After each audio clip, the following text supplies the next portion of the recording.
up, blood, sweat, and beers? We're back for Week 12 Power Rankings. Not checking the whole thing. Sorry to Jake. I'm not getting anything tattooed this time. But here we are, Week 12. We have 2 weeks left until the playoffs. And 9 out of the 10 teams can still make it. Apologies to Alec, but I think this is how he would want it. So let's just jump right into it. No trade deadline, so not a lot of moves left. We kind of have our playoff rosters. So let's go. We'll start at 10. We'll talk about Alec. He's tanking, so it's not really much to talk about here. His quarterbacks are awful. His running backs are replacement level. He wasn't really able to sell off Aaron Jones or probably as many pieces as he would have liked, just the older ones. And obviously the Burrow for Lamar trade, huge sign. He's playing for next year. I actually think he could have a decently competitive team next year if he hits on one or two of his picks. But overall, roster's pretty decimated. He's got dealing with some injuries as well. Just not much here. Not going to put up a fight most weeks, especially with borderline half starter Mac Jones and Desmond Ridder versus the Jets. So that's pretty tough, I got to say. All right, we'll move to number 9. We got Will. Will is still in the playoff hunt. He got a good win last week. Let's take a look at that win, actually. He beat Jacob. Jacob's team, we'll talk about later. A little up and down. But Willie's team, Dak's been on an absolute heater. I think he's the number 1 quarterback over the past 3 weeks. Josh Allen may be that, but Dak's at least number 2. He doesn't have a backup or like a secondary quarterback really right now, which is a big problem for him. Jacobs had a good week. Etienne, they've kind of been switching back and forth recently. Not great. Gabe Davis had a blow-up week after like 2 zeros in a row or something crazy like that. 2 really bad games.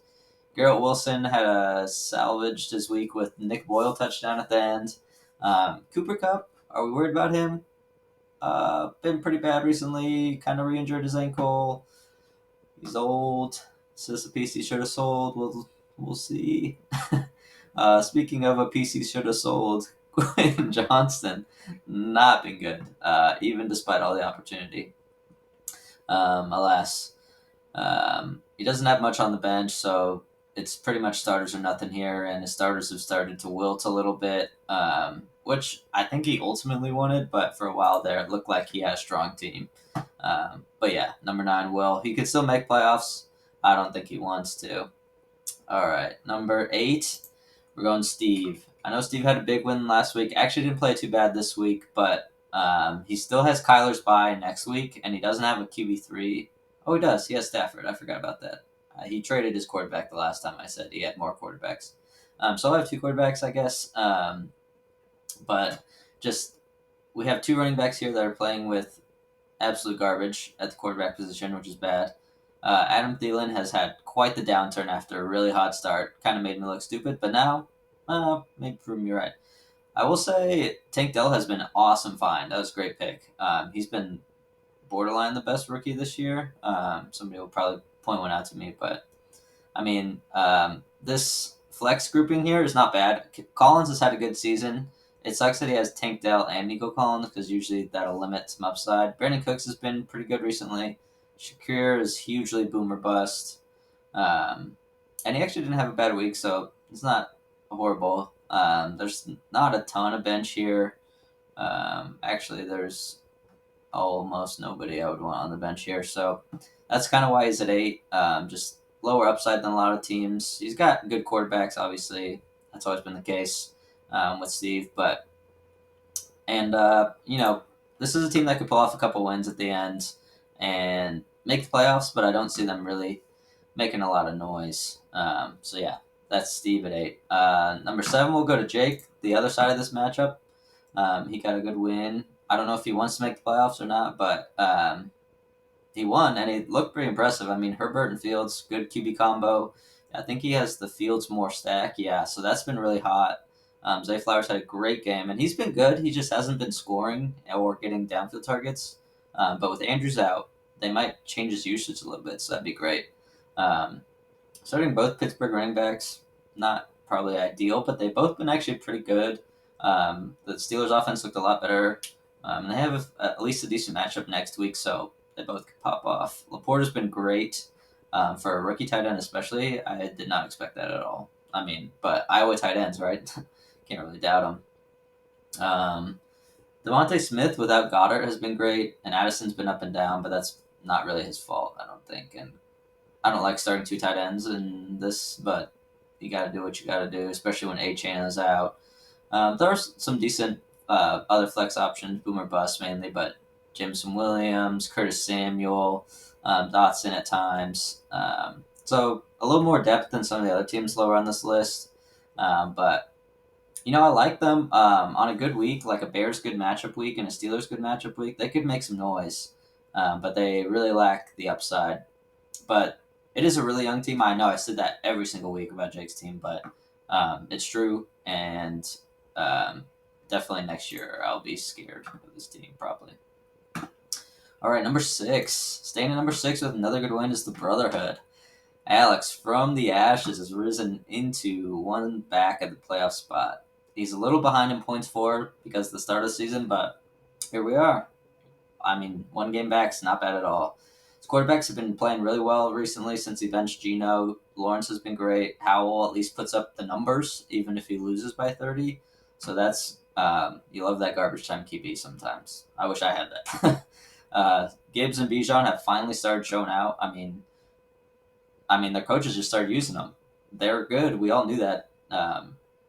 But yeah, important that they get used, obviously.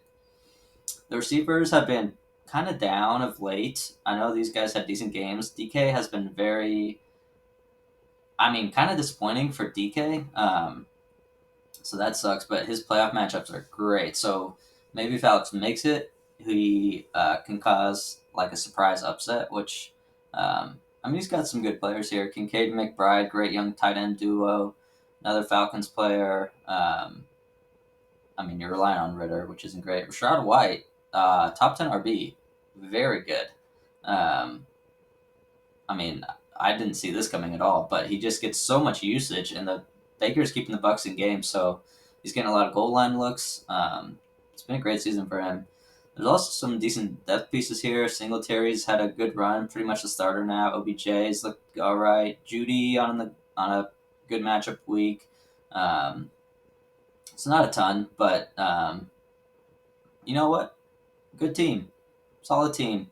Maybe not a true contender, but on a good week, they could definitely upset somebody. They've been putting up like consistently 140 the past couple weeks, so hard to argue with those numbers.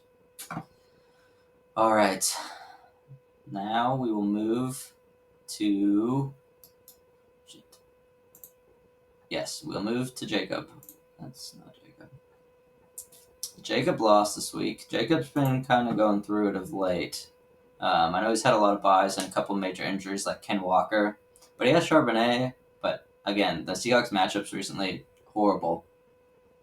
So nobody on that team's been doing well. Amon-Ra's been amazing. Ayuk's been amazing. Watson finally had a good week, but still extremely boom bust. Javonte, Swift, Downs, Javonte and Downs, good flex plays. Swift has been great. Had a bad week, but he'll get, as long as they don't get stopped at the 1, he's gonna get the touchdown for running. They don't really use Gainwell at all, and Penny is dust apparently. So the only problem here is he only has 2 quarterbacks, and one of them is Bryce Young, who has been god awful. Purdy's been good, so you like to see that, but one QB blows. You're like, Bryce is like QB 30 anyway, so it's kind of just down to one QB. But yeah, they have some decent. Goddard coming back. Pitts has been. No, he hasn't, but he should be good. Palmer's coming back too. That might be a big flex boost there. And Ken Walker getting back. Jacob will make the playoffs. Jacob, I think, is locked in the playoffs. So Ken Walker has a great playoff matchup, just like the rest of the Seahawks. So that would be huge. They're just going to need it to all come together. But after 4 years of not making playoffs, Jacob is in. So round of applause. Welcome. true tank warrior. Really went through it, but here you are, at the other side. All right, number 4. I'm number 4. My team, very consistent. They have the lowest standard deviation in the league, which means I'm the closest to my average on a given week, and that average is around 140.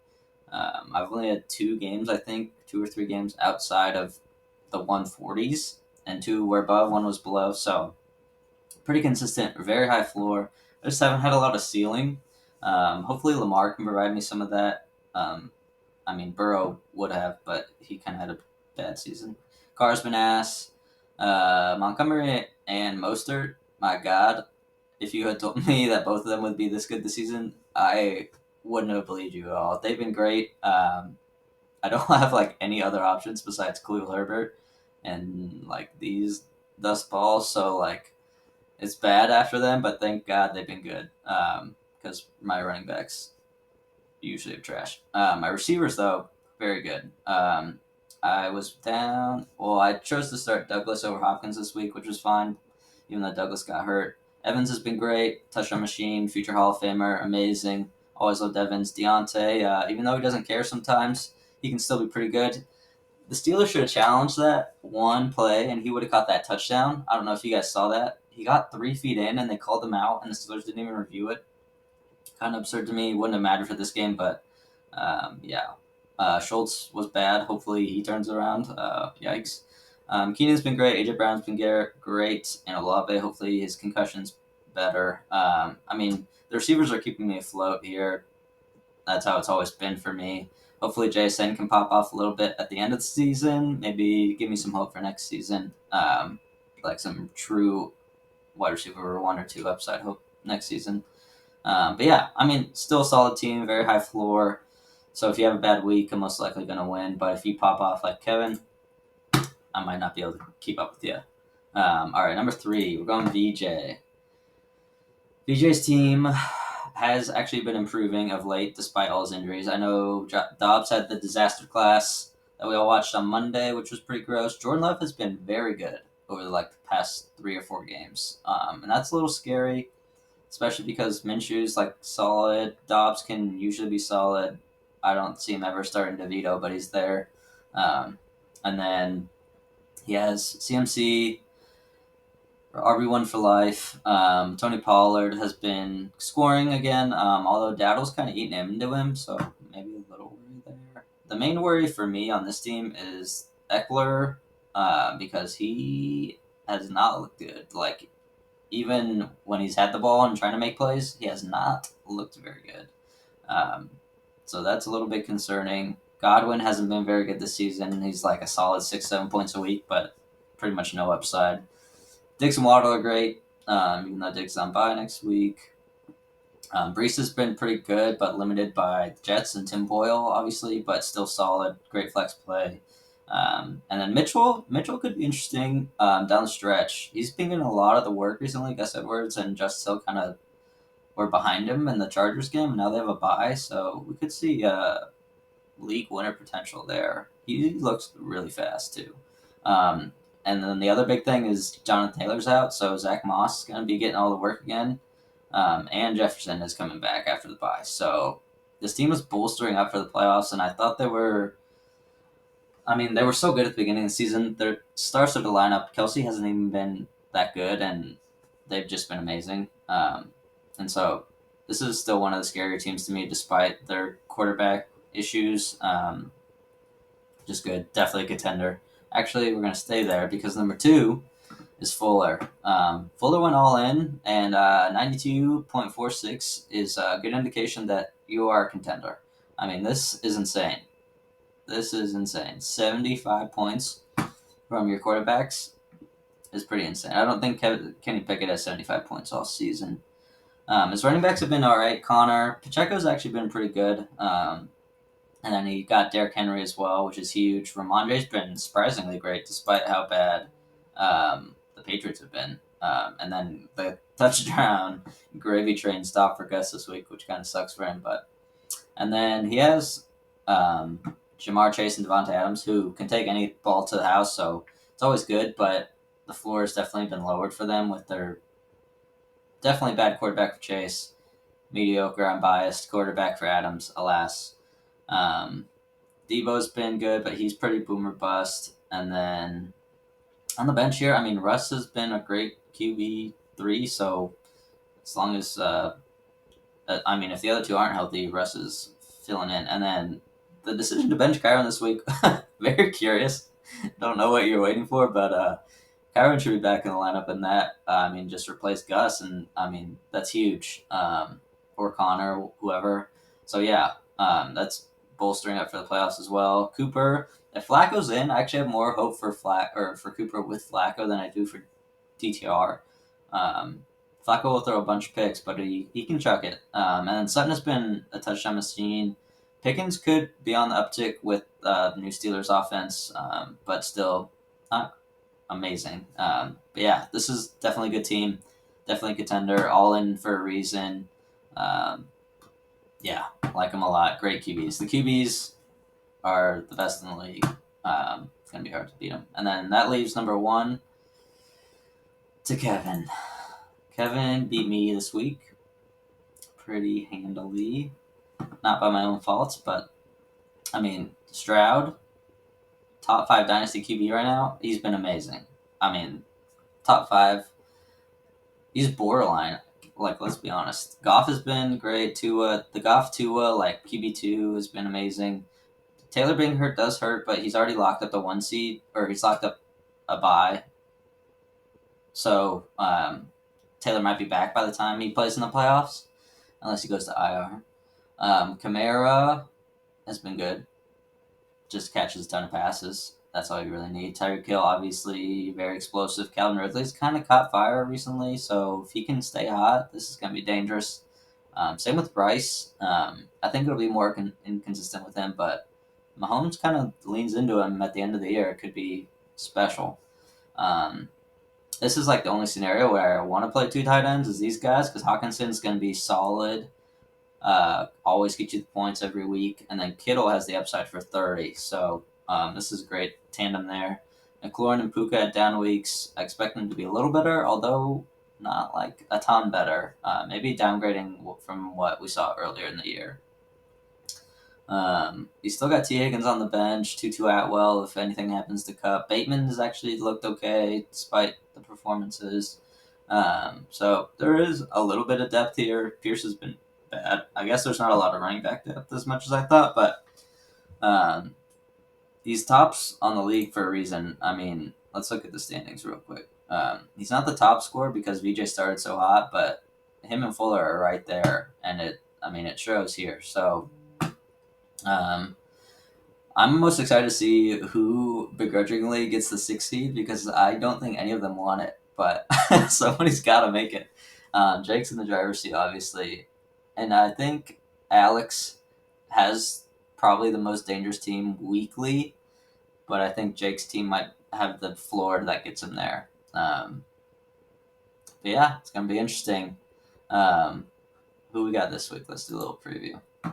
I play Alex. That's huge for Alex. This is kind of a shit matchup, but might push Willie into the playoffs. This is going to be interesting.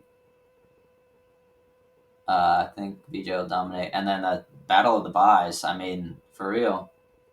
If Kevin wins, I'm right in play for a bye again, even though I lose the tiebreaker. And then this is also big for the 6th seed. So lots of matchups. Every single one matters just because there's so many teams fighting for that last spot. And then the other one is for the top seed in the bye. So it's going to be a really interesting week. But yeah, it's been an exciting season coming down to this.